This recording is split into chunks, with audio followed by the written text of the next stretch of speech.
இது வந்து நான் ரீசெண்டாக இன்ஸ்டாவில் பார்த்த பேஜ். நிறைய கலர்ஃபுல்லாக ஃப்ளவர்ஸ்லாம் இருந்துச்சு. சரி நான் ஆர்டர் போட்டேன். ஆர்டர் போட்டோடனே அவங்க ஓகேன்னு ஆர்டர் அக்செப்ட் பண்ணிக்கிட்டாங்க. அக்செப்ட் பண்ணோன்னே இந்தியன் போஸ்ட் இருக்குல்ல, அதில் தான் அவங்க ஆர்டர் எடுத்திருந்தாங்க. இந்தியன் போஸ்ட் வந்து உங்களுக்கு எப்படின்னு தெரியும், நல்லா செக்யூராக வந்துடும். அதே மாதிரி அவங்க பேக்கிங் எல்லாமே ரொம்ப நீட்டாக இருந்துச்சு. விதை போடும்போது சொல்லுங்கள், நாங்கள் ஹெல்ப் பண்ணுறோம் அப்படின்னு சொல்லி இன்ஸ்டா பேஜ் நான் பார்த்தேன். ஃபுல்லாக ஸ்க்ரோல் பண்ணி காட்டுற பாருங்க, கொஞ்சம் ஸ்பீடாக போகும். ஏன்னா நிறையா கண்டென்ட் வச்சிருந்தாங்க. நிறையா கண்டென்ட்னா நிறையா ஃப்ளவர்ஸ், டிஃப்ரெண்ட் ஃப்ளவர்ஸ், காய்கறி, அப்புறம் நாட்டு விதைங்க எல்லாமே ஆர்கானிக்காக இருக்குது. பார்க்குறது எல்லாமே உங்களுக்கு கலர்ஃபுல்லாக இருக்கும். நீங்கள் அவங்க பேஜ் சர்ச் பண்ணி பாருங்கள், காந்தி கார்டன் சொல்லிட்டு. நமக்கு தெரிஞ்ச தக்காளி வந்து ரெண்டு பிரீட் தான். ஒன்று நாட்டு தக்காளி, இன்னொன்று பெங்களூர் தக்காளி. நம்ம வந்து இவங்க பேஜில் பார்த்தோன்னா ஏகப்பட்ட தக்காளி வகைகள் இருந்துச்சு.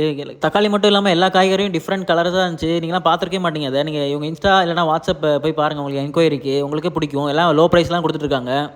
அப்புறம் சில்லி மிளகா இருக்குல்ல, அதுலேயும் நிறைய கலர் இருந்துச்சு. அப்புறம் பூசணிக்காய், எல்லா காய்கறியுமே இருந்துச்சு. நான் சொல்ல முடியல, அவ்வளோ காய்கறி இருந்துச்சு. அப்புறம் சங்குப்பூலையும் நிறைய டிஃப்ரெண்ட் கலர்ஸ் இருக்குது. அப்புறம் பால்சம்மு, இன்னும் நிறையா ஃப்ளவர்ஸ் இருக்குது. ஜினியா, உங்களுக்கு என்னென்ன காய்கறி ஃப்ளவர்ஸ் என்னென்ன வேணுமோ அதெல்லாம் ஆர்டர் போடுங்க. உடனே 2 நாளில் எனக்கு டெலிவரி ஆயிடுச்சு. உங்களுக்கு டெலிவரி ஆயிரும். பாய்.